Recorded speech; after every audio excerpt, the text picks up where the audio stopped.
เครื่องถือของลงนะทุกคนนะน้ำนี่ก็บ่แม่นเรื่องง่ายพี่น้องเอ้ยย่านกับปานนี้เนาะถ้าว่าผิดพลาดมาเนี่ยนี่ล่มนี่ก็ฟูจักชิงฮอดใส่เลยลูดอยู่เฮานี่แหละสภาพเช่นทางนะทุกคนเด้อใจเฮาเด้อสบายดีพี่เจ้าเห็นแต่ลูกชายเจ้าว่าถามลูกชายเจ้าใส่เนาะภาคมาให้ส่งสาวนึกเจ้าว่าเขาเจ้าเมื่อยแต่ดำให้ดำหน้าเจออันไรเดอร์ที่อันซื้อมาใหม่เพลิมาเฮอที่เอาเงินมาเฮอ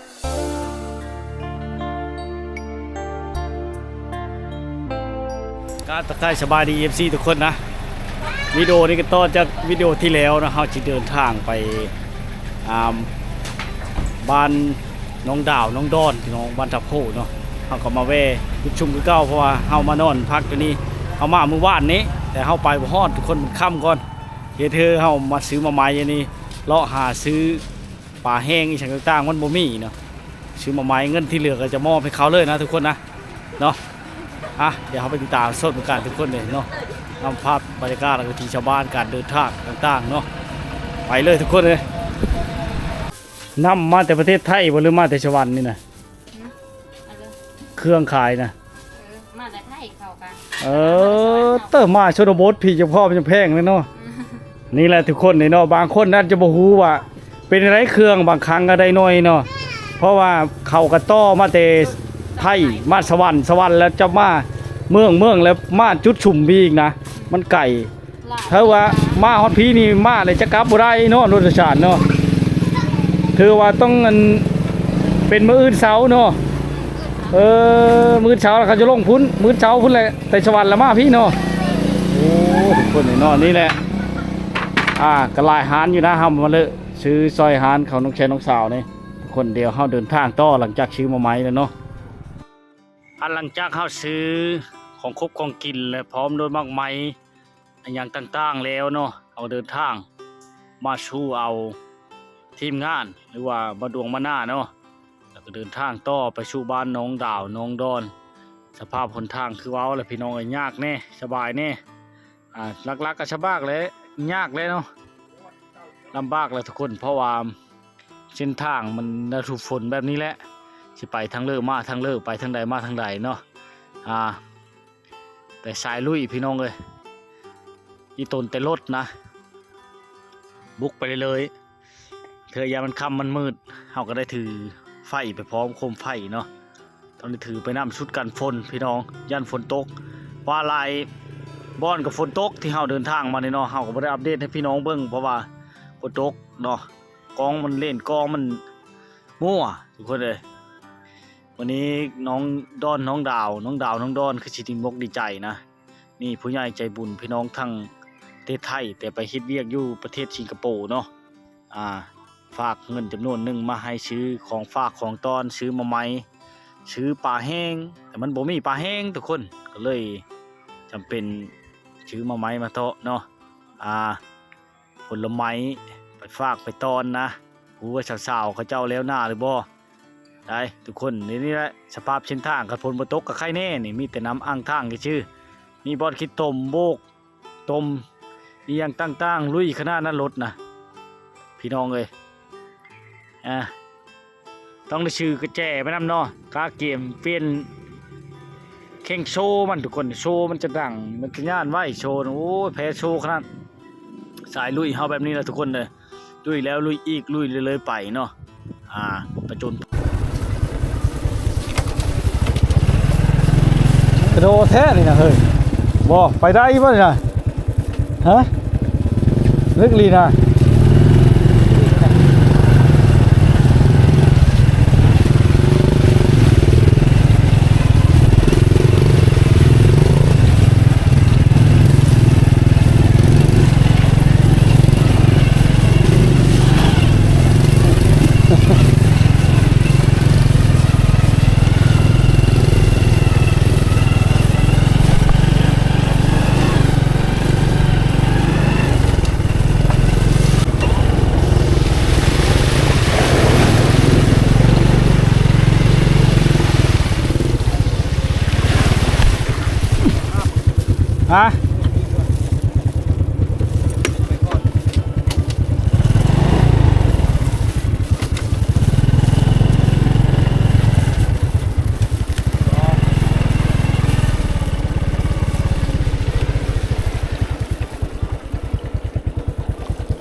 างกลางใช่แน่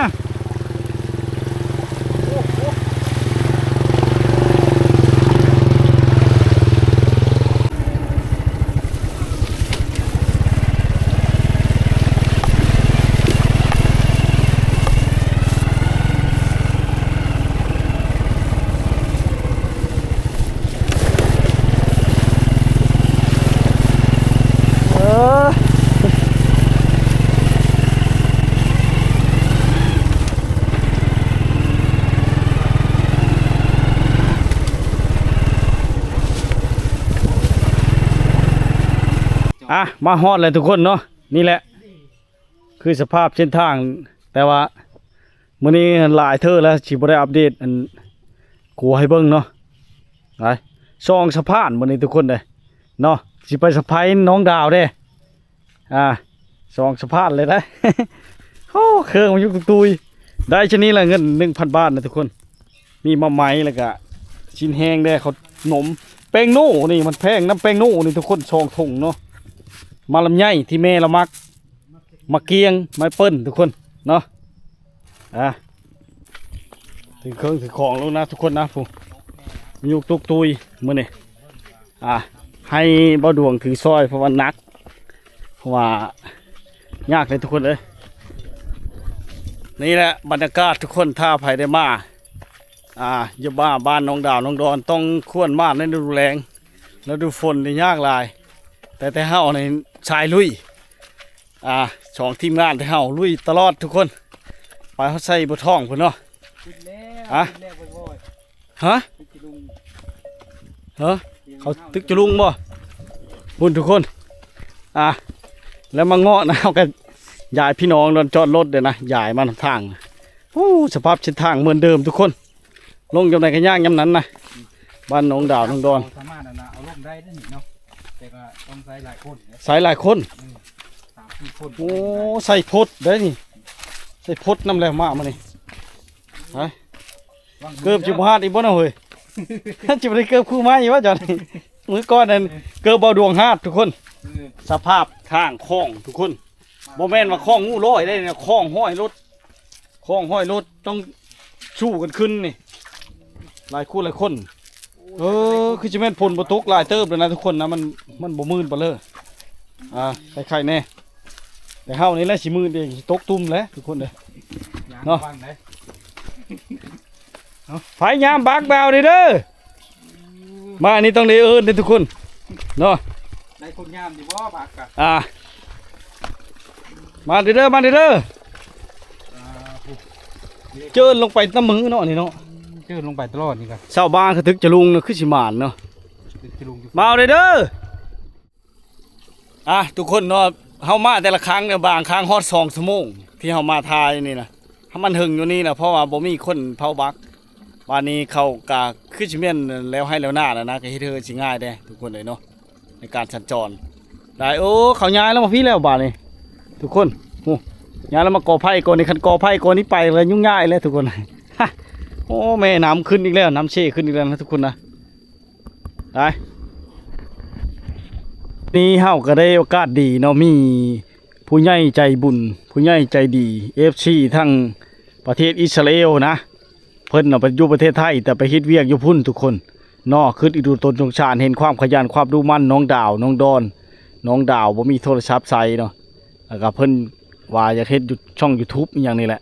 หมูว่าสิได้ตามดังหวังหรือบ่เนาะแต่โทรศัพท์นี่รุ่นราคาดีราคาแพงทุกคนเลยขนาดของข้อยเองก็ยังบ่ซ้ำนี้นะมื้อนี้ไปลุ้นนำกันการสะพายเนาะราสิดีใจจังได๋นะทุกคนนะเนาะได้โทรศัพท์ใหม่เฮานี่ก็ยังดีใจต่างแล้วเลยทุกคนเลยดีใจเนาะที่ได้เป็นสะพานบุญก็ได้ล่อท่าอยู่นั่นนี่ล่อท่าลงมาแล้วก็ล่อท่าทุกคนเลยเนาะสภาพเส้นทางต้องตัดพดมาทำทุกคนเพราะว่ารถมันบ่ขึ้นนี่เนาะรถจักรมอเตอร์ไซค์เขาลงนี่กับมีแต่บางขั้นเท่านั้นนะประมาณทิศหนึ่งน่าจะมีขั้นหนึ่งไปนั่นถ้าขั้นใดอ้องนี่เครื่องคลองเข้ามาเต็มเข้าเมืองนี่เนาะเวลากลับมานี่เพราะว่ามันบ่ชูได้เที่ยวได้ทุกคนเลยเนาะจะได้ฝากการซื้อบัตรซื้อมาคิดแป้งนู่นยังตั้งเขาแป้งน้ำแดงเนาะนี่แหละ บ้านน้องดอนน้องดาวน้องดาวน้องดอนนะทุกคนนะได้ยินแต่เสียงมันกระแลงควายกระแลงงัวเขตพี่น้องเขายังเลี้ยงงัวควายหลายได้อันนั้นต้องได้เอิ้นบางเธอจนข้อแหบทุกคนเลยเฮาท่าแล้วท่าอีกได้บางเธอท่าจนค่ำเนาะเพราะว่าบ่มีสัญญาณตอบรับจากทางนั้นเนาะเพราะว่ามันบ่ชูมีไผเที่ยวได้เส้นทางนี่ท่าสิเข้ามาทางชัยบัวทองนี่มันแห้งเตะไก่เลยจักไม่ทั้งใดอีกทุกคนเลยเนาะนี่แหละบรรยากาศต้องได้ละท่าได้ล่อตลอดเลยบางครั้งก็ฝนตกมื้อนี้นะฝนตกห้ามทางแล้วทุกคนเลยใครจะมานี่โชคดีได้เห็นแสงตะเว้นมื้อนี้นะปกตินี่เจ้าฝนมาทำ เป๊ะเป็นลูกนกกดมือทุกคนผู้ยามบักกับมื้อนี้คือจิแม่นท่านนายบ้านนะทุกคนนะเนาะท่านนายบ้านหรือแม่บ้านนะคือจิแม่นเพิ่นแล้วหน้าแล้วไปจักป่าบอนจะเชี่ยวนะเว้ยมานั่งตึกเบ็ดนะทั้งนั้นก็ทั้งตึกจะลุงทั้งตึกเบ็ดนะทุกคนเช่น้อยนี่ก็พอได้อยู่ได้กินได้ทุกคนเลยได้มาฮอดนี่แหละพี่น้องบางครั้งก็โชคดีมาฮอดปุ๊บได้มาได้ไปปั๊บข้ามปั๊บแต่มื้อนี้นี่หึงเติบได้หารอทานี่พี่น้อง เมื่อยท่าทุกคนเลย จนเมื่อยท้ายแล้วมื้อนี้ก็ได้ นั่งเกือบเป็นชั่วโมงนั่งทาน เพราะว่าเฮิรนเขาอยู่ไกลอยู่พุ่นและเอิ้นเชื่อแล้วมันบ่ได้ยินทุกคนเนี่ยเขาเจ้าหาอยู่หากินเท่านี้กับเขาบ่ได้วุ่นวายเด้ทุกคนเด้รักขันจางเขาน่ะ เห็นอยู่เขาตึกจะลุงอยู่แถวนี่ เชื่อเขาก็เชื่ออยู่ ตึกคิ้วเพิ่นเลยแม่นผู้นั้นเนาะ เป็นกันบ่ได้เนาะโอ้ คิ้วเพิ่นผู้นั้นรับผิดชอบในมือนั้น คิวไฟแล้วแม่นผู้นั้นอันนี้ชื่อ เป็นเดไม่ได้จึงมิด ในบ้านมาเอาอีกเลยนี่ทุกคน ในบ้านมาเอาเองเลยมื้อนี้ หลายคนนี่บ่ผ่านมื้อนี้หรือว่าบ่มีบ่ รถ3 คัน 4 คัน โอ้รถ3-4คัน รถจักรบ่ เช็ดมาบ่ทันจะไปแล้วดึงไปพุ่นเลยก็ได้นะ ต้องได้ห้ามไปพุ่นอีกเฮา ห้ามไปพุ่นนี่แหละลมบาดจอดดิมาล่ำแล้วเนาะแต่เฮานี่นะสิพลาดลมนี่ทุกคนแต่ไม่อื่นดอก ทำบ้านอยู่แล้ว รถนี่เขาไม่ได้ปั๊มบอกเอาขึ้นนะปั๊มขึ้นเนาะ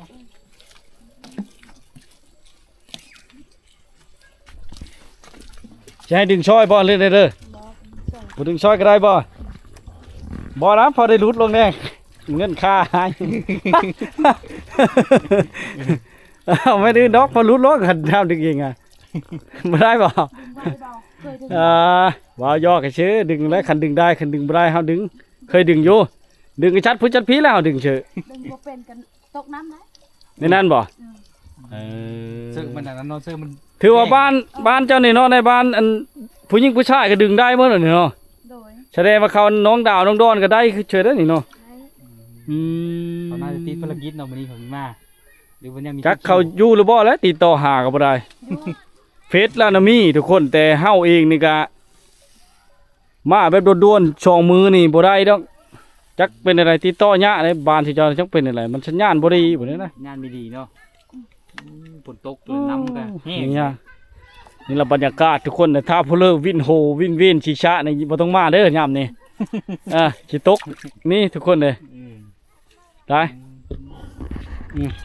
ข้ามน้ำนี่ก็บ่แม่นเรื่องง่ายพี่น้องเอ้ยย่านกับปานนี้เนาะถ้าว่าผิดพลาดมานี่นี่ล่มนี่ก็ฟูจักสิฮอดใส่แล้วนี่หรือว่า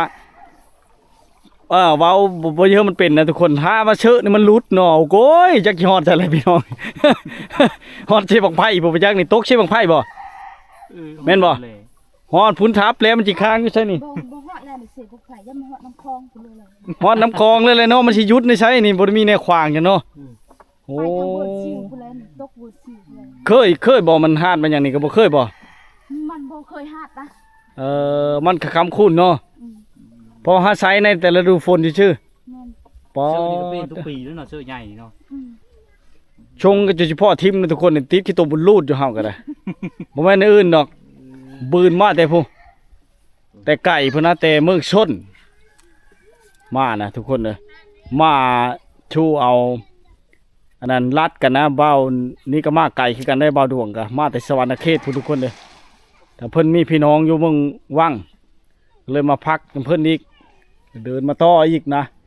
โอ้หนทางลำบากขนาด โอ้ทางขึ้นขนาดทางขึ้นไปเชื่อ พระนี้แห้งโหดคักทางอะเนาะ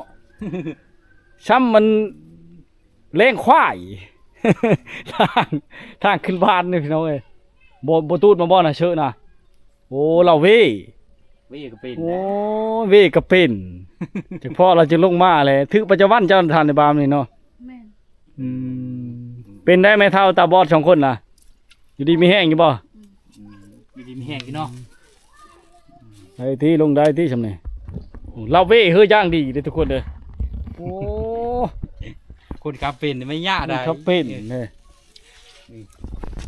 ตราบใดที่เฮ้ยบ่ทันได้จุนี่บ่ลงบ่ได้เด้เนาะโหโดนเด้เนาะทานในบ้านเนาะจึกบ้านนี้ลงได้ ทอดเกิบแล้วนี่นะ เธอได้ถอดเกิบลานางเอ้ยบ้านนี่แห้งคักโน่นน่ะคือไปจ่ายเทิงผู้ก็ได้บ่เงินน่ะ ได้ ได้บ่จะสิขึ้นนำกันพุ่นล่ะบ่ ขึ้นเดียวพุ่นละวะ ไป เอาทอดเกิบบ้าน สิได้แบ่งมาไหมให้เราทุกคน เอาได้อยู่บ่น้ำร้านตีนนี่ ได้เหินเคยก็ได้อยู่แล้ว รูดอยู่เฮาโอ้นี่แหละสภาพเส้นทางนะทุกคนเด้อ ทุกคนเด้อ ปอเตอเฮามาแต่ละครั้งก็ยังบ่พบพอเพราะว่ารถเที่ยวยะเส้นทางนี่ทุกคนเด้อคันเที่ยวง่ายนี่สิได้เห็นกับจ้าๆอยู่ดอก น่าจะ อ่ะ ราคากันขึ้นนี่ก็มี โอ้ ทุกคน อย่าสิเอารถจักรมาสองคนเฮานี่พอดีโชว์คันนี้รถปั๊มรถจักรนี่ทุกคนเลย บางตีนบางคนนี่ก็ยังพอแล้วแหละ หนทางมากะน้ำท่วมทางอยู่พุ่นกะหาพี่น้องจูงยูช่วยกันยูเฉลียวไปขึ้นมาได้แล้วพี่น้องเลยมือทุกคนเลยไอ้ก็ เป็นเรื่องไวอยู่บ่ ได้อยู่ได้อยู่ เคิงกันนักเคิงเลยเนาะเออ มือเลือดเถอะเอ้ย มืออื่นคนทุกคนทอดเกิบเป็นไงกันดูว่า ฮะโก้ยโอ้ชาวบ้านเขาเจ้าก็มาลัดเด็กน้อยเขาเจ้าเขาเคยได้กินขนมเลยทุกคนเลยเนาะนี่ละบรรยากาศเฮ้ย เดี๋ยวดิ ล้างบกควายกี่เก้าเลย มาหอดแล้วก็ต้องดูแบ่งคือซูเปอร์อีกจังหน่อยเนาะซูเปอร์บัก เอาเฮ้ยเล็กๆน้อยๆทุกคนเลยอันนี้ก็พี่น้องนะพี่น้องกันนะสาวร้อนสาวดาวนั่นแหละพี่น้องเดียวกันแหละทุกคนนะอืม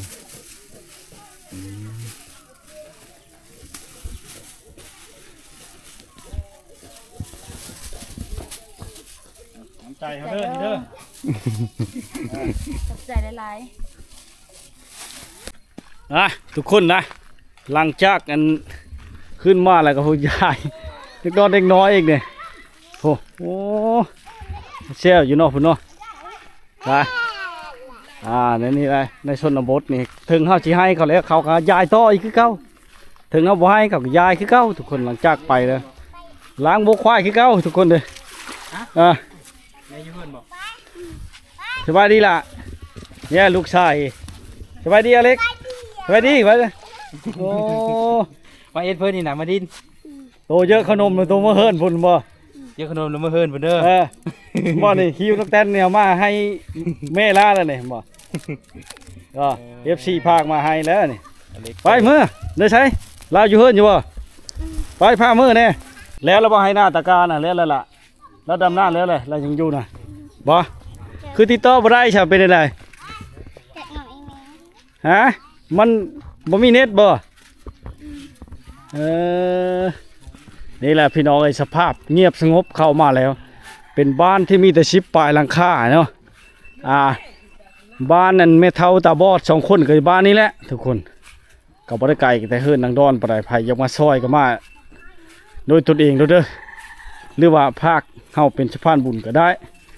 ยินดีเสมอทุกคนเตอมาวันนี้คือมันมีแต่ขี้ตุ่มทุกคนเลยนี่ละนะ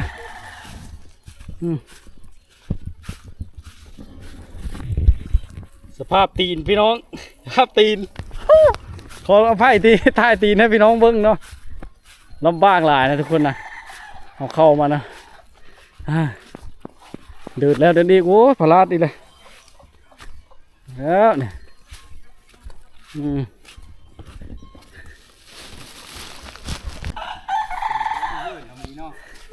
บ่มีหยังมาต้อนเด้อวันนี้มาละลาเด้อหากก็มาฮอดคือสิแล้วให้แล้วหน้าเลย แล้วบ่หน้านี่นะ ยังชักเครื่องบ่ ตามมือเป็นเรื่องตาเคิง บันชวนสบายดี สบายดีพี่เจ้า เห็นแต่ลูกชายเจ้าว่าถามลูกชายเจ้าอยู่เฮิรนว่ะผมแม่นำมาต้อนเด้อเนี่ยเอามาไว้นุ่งได้ดิ ชุดกันพลได้เองอืม หน้าขังแล้วเนาะ น้องดาวไปใช่อยู่เฮิรนบ่ โอ้นึ่งข้าวเลยนึ่ง แล้วเลยฮะดำหน้าแล้วเลย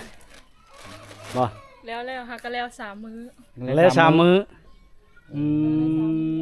เอาเลยโอ้เฮ็ดนี่ตกขึ้นเฮิรนบ่เลยอยู่นี่ผัดเฟะเนาะ เปะ ไปขอล้างตีนก็เด้อบ่ไหวเลยตีน ฝนตกบ่วันนี้นะ ฮะ ฝนตกบ่ ตกแล้วหากะย่านี่ฝนตกอ่ะ โอ้ยนึกดีนะตีนนะเลยไม่ถึงภาพเลย เลิศจะไปล้างตีน ล้างตีนก็เลยนึกดีนะ อ่ะ เลิศอยู่ตีนนะ ก่อนจะหืนๆเนาะ ล้างห้องน้ำจะได้บ่เพื่อเปิ้นบ่ ได้ เออโอ้ยเป็นเพื่อโทรคือให้มีฮับเน็ตเมิด ฮะอันนี้เราใช้ละเกามันทำไม่ได้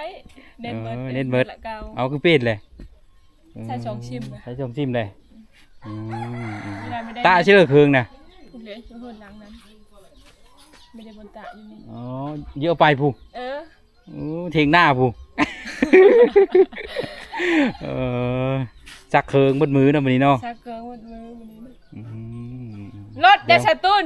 แล้วให้แล้วหน้าเลยไปเชื่อก็มิไม่ไปเชื่อแล้วเนาะอยู่เฮิร์น ไม่ไปเสียแล้วอยู่เฮ้ย ได้เพื่อกินวันนี้ตอนทับวันนี้นะ จะไปหาหน่อไม้มากินเลย หน้ำไม้แล้วอืมยันว่าต้มไก่แล้วหน้าเลย เออเอาได้เปลือกกินเธอน้องสาวนี่เออ รถเด้บอวันนี้เขาอยู่เฮิร์นชักเกินหมดมือ ปดมือเลยวันนี้เนาะ ชักให้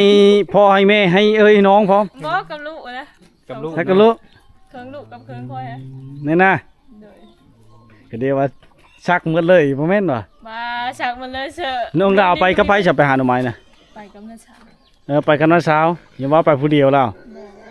ย่างไปบ่ไปทางหน้าสิเจ้าบ่ ไปทางหน้าเตือนสวนมะแตงเขานะย่างไปพุ่นละ ไปผู้นี้ต่อไปผู้นี้จาก4กิโลไปเป็นเท่าไหร่5 6 7กิโลผู้ เราไปตั้งแต่7 โมง2 โมงเรามา บอก อืมโอ้หมูมันก็เยอะเลยนะฮอดยำมันเยอะเลยเนาะ ทำเลย ไปเอาเครื่องขึ้นเลยน้องชาว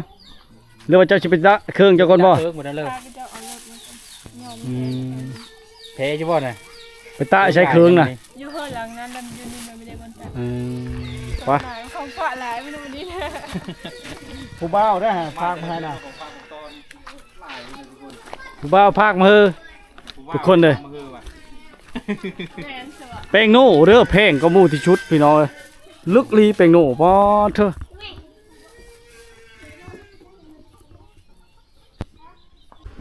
นี่แหละมาฮอดมาถึงแล้วทุกคนเนาะขึ้นมาเพิ่นมาชาติแล้วเพราะว่าอีพอยแม่ก็บ่อยู่เนื่องจากว่าเราไปใช้ไปเลี้ยงควายบ่หรือไปหน้าไปหน้า ทางเนี่ย ควายที่เจ้าเลี้ยงเองบ่ ค่อยเอาไว้เดินตัวนี้นะเดินนะ เงิน 1,000 บาททุกคนนี่นะมันแพงนะแป้งโน่เด้อทุกคนเด้อแป้งโน่นะมาเห็นมื้อก่อนน่ะมันยังน้อยเดียวหนึงนะคือสิหมดแล้วหมดเลยบ่ หมดแล้วจึงบอกให้ ไปยืมน้ำไผจ้ะ มื้อนี้นะยืมแล้วเพิ่นไปทำ แล้วไปเทศกันแล้วนี่เนาะเพราะว่าที่สิไปเทศหมดอันถุงบางใหญ่นี่นะ บ่ถุงบางใหญ่นี่นะบ่แม่นบ่ถุงใหญ่ได้นี่นะ1กิโลก็ ถุ ละ ง1 กิโลเลยเนาะ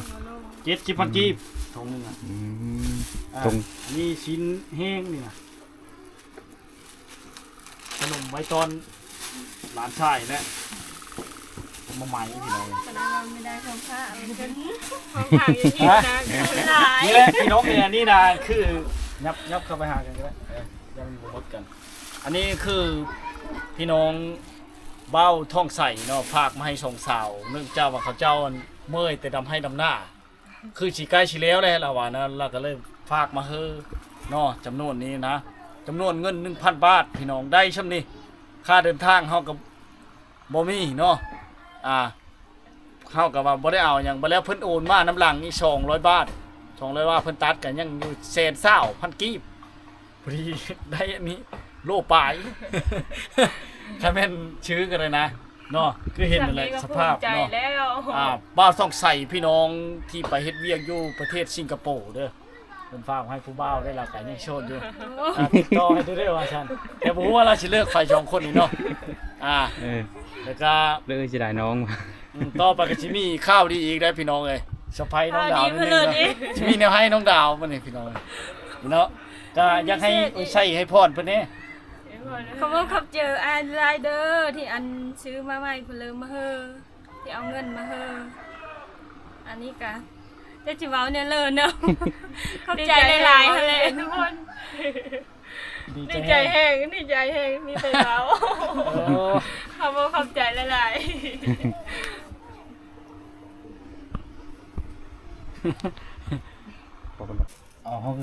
ก็สิมีช่ำนี้แหละเนาะพี่น้องเนาะก็ขนาดเงิน 1,000 บาทยังได้ช่ำนี้นะเพราะว่าชุอายกับคันสิถือมาแต่เวลามันก็บ่ได้เพราะว่ามาไหมนี่ค่อยถามในร้านแล้วว่าซื้อมาแต่พังไทยพุ่นน่ะพังไทยแล้วมาต่ออยู่สวรรค์เนาะอยู่สวรรค์แล้วมาต่ออยู่เมืองว่างมาต่อพี่เลยเห็นให้มันแพงขึ้นอ้ายก็บ่ได้เอานำจักกีบเนาะค่าเดินทางก็ใช้จ่ายเองพี่น้องเนาะคือเห็นนั่นแหละก็คือสิดีใจแห้งเนาะจนโอ้ยใช่ให้พรมีจะเป็นไปเลยมื้อนี้น้องดาว เป็นว่า ดอนกะ ดีใจแห้งได้ แล้วหน้าได้3 มื้อเลยนะทุกคนนะ ทางแล้ว3มื้อ มาไม้บ้านหลัง พี่น้องมาซอย พี่น้องมาซอย ซอยบ่ เขาแล้วก็เจ้าแล้วเดี๋ยวก็เจ้าไปฮู้ไปซอย แล้วไว้แล้วน้องพี่น้องไปซอย สันเดือนปันนี้ยังไม่แล้วอันดำเขาเจ้าสิยันนี่แล้วปันนี้ ฮอดบ่ทิศนึงเฮามื้อนี้เนาะฮอดเนาะ ประมาณนั่นแหละที่ปลาย ประมาณทิศนึง ประมาณนั้นแหละ มาฮอดมาถึงเด้อบ่าวทองใส่พี่น้องทั้งสิงคโปร์เนาะประเทศสิงคโปร์ ใจละลายเด้อ มาฮอดมาถึงแล้วพี่น้องเอ้ยก็สิมีชำนี้เนาะแล้วก็ศิลปินคลิปเพลงตัวนี้นะเดี๋ยวโอกาสหน้าถ้าได้มาโอกาสมากายมาแถวนี้ก็สิได้มาแวะมายามน้องแชร์น้องสาวชินเก่าชินเคยถึงบ่มีของฝากของต้นก็ได้ติมื้อหน้าก็ บอก เดี๋ยวมาถ้าได้คำได้คำตอนของฝากเนา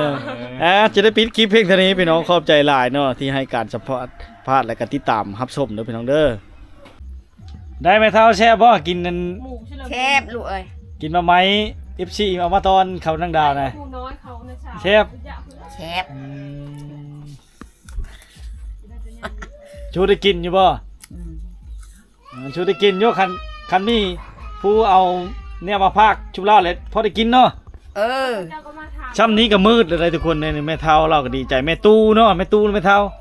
แม่ของแม่ได้นี่เนาะแม่นบ่น้องดาว แม่นี่ของแม่ แม่ของแม่ อันพอแล้วได้ใช้ยูชิเดอร์พอแล้วนี่อันพอแม่ของพ่อเจ้านะเราบ่แม่นอยู่บ้านนี่บ่พ่อเจ้า ผู้เท่าบ่ อีโพนะ อีพวกน้อง เราบ่แม่นอยู่บ้านนี่บ่หรืออยู่บ้านนี่ อยู่บ้านนี่เมื่อแหละ อยู่บ้านนี้เบิด ปู่ย่ามันน่ะตายเมื่อแล้ว เสียชีวิตแล้ว ย่างพ่อเฒ่าแม่เฒ่านี่ ยังแต่ผู้เฒ่ามีเท่านี่ ตัวเลอะแซ่บกูมู่หรือว่ามาลำไยมาเงาะมาแอปเปิ้ล แซ่บเมื่อลูกเอ้ย แซ่บเมิด เบิด ได้กินแล้วเลิกก็ได้เนาะ แซ่บเมื่อ นี่นะพี่น้อยเนาะความดีใจหลังจาก อืม อ่า กินน้ำลูกน้ำหลานนี่ ญา ละ ติ เบ้อ พี่น้องมากก็ได้ยายพี่ยายน้องกันแทนนี้ทุกคนเลย